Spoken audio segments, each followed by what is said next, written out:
All right, lesson 82. We're going to graph sine and cosine functions. It's going to be awesome. Stay tuned. Flack math! Give me some math and I'll give you some flack. Flack math! All right, lesson 82. Graphing sine and cosine functions. Okay, so before we do that, we're going to talk about some definitions. A periodic function. So a periodic function is just a function that repeats exactly in regular intervals. And a cycle of that periodic function is the part that repeats, or it's the shortest repeating part of a periodic function. And the period of that periodic function is just the length of that cycle. Now, I'll show you what I mean once we start talking about the sine and cosine function, but you'll see the parts that repeat, how long the cycle is, so the period of it. So stick with me. So a sine function is an example of a periodic function. So if you were to just do an xy table of this function, y equals sine of x, well, let's plug in some x values and plug in some y values. So sine of 0, so 0 degrees, remember the sine, if you have that unit circle chart, that's great. So we plug in 0, and what's the sine of 0? If you remember that unit circle chart, what's the sine of 0? 0. Well, let's plug in pi over 2. Remember, we're using radians.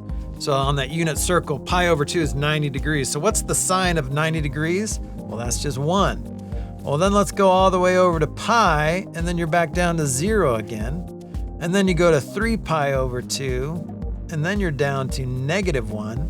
And then you get all the way around to 2 pi, and then you're back to 0 again.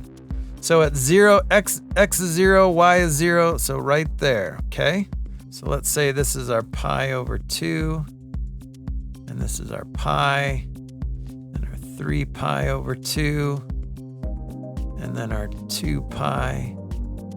Sine of 0 is 0, so sine of pi over 2 is 1. So let's say this is our 1 value here. So 1, 2, 3, and so on. So that comes up to there. And then sine of pi is back down to 0. Sine of 3 pi over 2 goes down to -1. And then it comes back to 2 pi there, okay? So if you were to follow this, if you were to plug in values in between, they wouldn't be linear. They would look like this. Whoa. Okay? And then it keeps going in this direction too. All right, so that's the sine. Y equals sine of x. Let's look at y equals cosine of x. Well, let's plug in some values. Look at our unit circle. What is cosine of 0 degrees? It's just 1. What's cosine of pi over 2? Well, then you get to 0. What's cosine of pi? That actually equals -1. What's cosine of 3 pi over 2? Back to 0. And then cosine of 2 pi is back to 1. All right, so this is what this would look like. At 0, it's 1. And then it goes, at pi over 2, it goes to 0. And then at pi, it goes to -1. 3 pi over 2 goes to 0. 2 pi goes to 1. Okay? And then if you go backwards, it's going to look like this. Okay? So this is negative pi over 2, and then pi over here. Okay, so now let's examine these cycles. So you can see, remember the cycle is what part repeats. So it looks like this cycle right here, it goes from here to here. So this is the cycle. So remember, the period is the length of the cycle. So how far is it from here to here? Well, that goes from 0 to 2 pi. So period equals 2 pi. And that's true for sine and cosine. Look at the sine. So if it goes from here to where it repeats is right here, that's also 2 pi in length. Okay, so I'm going to give you another definition. The amplitude on a graph is basically how high it goes or how low it goes, okay? So the amplitude, so over here you can see that it goes up 1 or it goes down 1, okay? So the amplitude is how much it varies from 0. So it's just 1. Another way to think about it is it's half the distance from the maximum to the minimum, okay?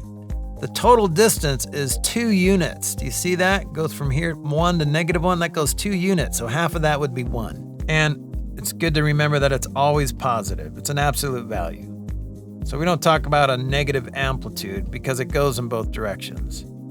All right, so here is example 1. This is what this graph looks like. This is y equals 3 times the sine of 4x. So we're gonna learn how to graph that a little bit later, but for now, all we're doing is looking at this graph and we wanna know the amplitude. All right, what's the amplitude? Well, remember that's how high it goes above 0 and how low it goes below 0. Or you take the max value, which is 3, minus the min value, which is -3, divided by 2. So that's 6 divided by 2, which is 3. So the amplitude is 3. The other thing it asks is the period. What's the period? Well, the period is the length of each cycle. Well, let's look at it. If it starts here and it goes up, where does the next time it starts at 0 and goes up? Well, follow it. It goes right there. So what is this value here? Well, if this is pi, this is going to be half of that, which is pi over 2. In other words, it completes 2 cycles at pi, so it completes 1 cycle at half of that, pi over 2. So here's what the green equation looks like. So this is y equals -2 times the sine of 3x. So the amplitude is half the distance between the max and min. The max and min is 2 and -2. So that's a total distance of 4. Cut that in half, you get 2. All right, so that's the amplitude. Let's look at the period. Well, the period is how long the cycle is. Well, it's hard to tell how long the cycle is because it doesn't land in a nice, pretty point. You see that?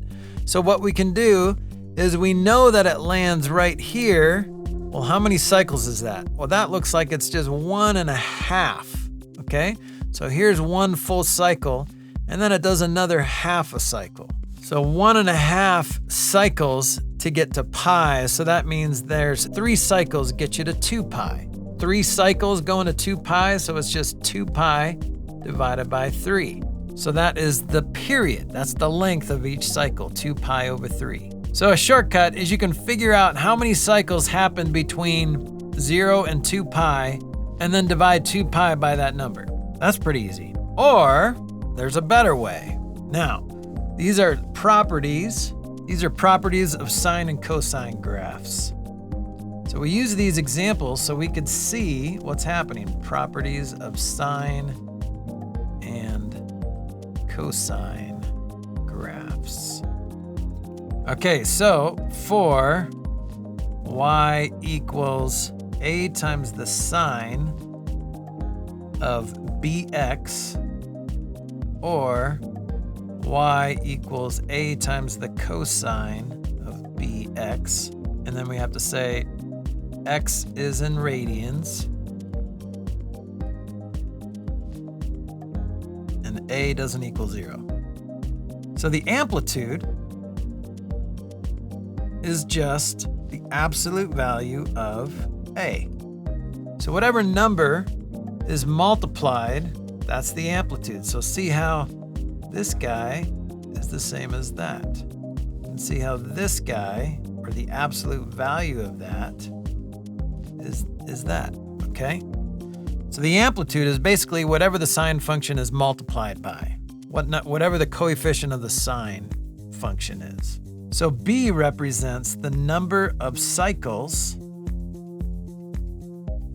happening between 0 and 2 pi. So if that's the number of cycles, then we can say that the period equals 2 pi divided by B. Okay? So look up here. So the period is going to be 2 pi divided by period equals 2 pi divided by 4. Well, let's just reduce that fraction, pi over 2. So the period here is going to be 2 pi over 3, right there. Boom. So now we can just graph a sine function without having to plug in x or y values. Let's try it. Example 2. So I want to graph y equals 3 sine of 1/2 x. Okay? So what's our amplitude? Our amplitude is going to be 3. So it's going to go up to 3 and down to -3. Our period, remember, is 2 pi all over b. So 2 pi over 1/2. Well, what's 2 pi divided by 1/2? What's 2 divided by 1/2? That's 4. So our period is 4 pi. So if we put like 2 pi here and 4 pi here, so our cycle has to finish in that amount of time. All right, so sine, remember the normal sine wave looks like this. It starts at 0, goes up to 1, and then comes down and things like that. So we're gonna start at 0, and we have to finish a cycle when we get to 4. So here's what it's gonna look like. I'm gonna go up to here, down to here. Right there. So that looks pretty good. Good job, Mr. Flack. So that's what it looks like. That's not bad. All right, let's try another one. Let's graph y equals 4 times the cosine of 2x. Okay? Well, we know our amplitude is 4, because it's just that number. And our period is going to be 2 pi over 2, right? So that cancels, so our period's going to be pi. Okay, so remember our normal y equals cosine of x started at 1. So we're going to start at our amplitude, which is 4 right here. And we're going to finish a cycle before we get to pi. Okay, so if this is pi right here, this has got to go all the way down to 4, back up again to there. Okay, so here's what it looks like. Oh my goodness, oh my goodness. So that's kind of what it looks like. That's not bad. I'm pretty good at this. Not really.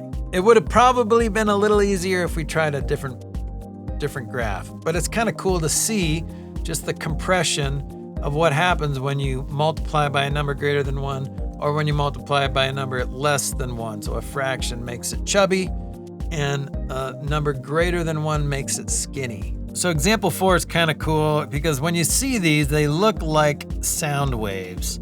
The application example 4 is kind of cool, I guess. So you can look at it just for some real life application, but it's also good practice for what we're doing. Okay, that's it for sine and cosine graphing. Good job. Well done. Flack math! Give me some math and I'll give you some flack. Flack math!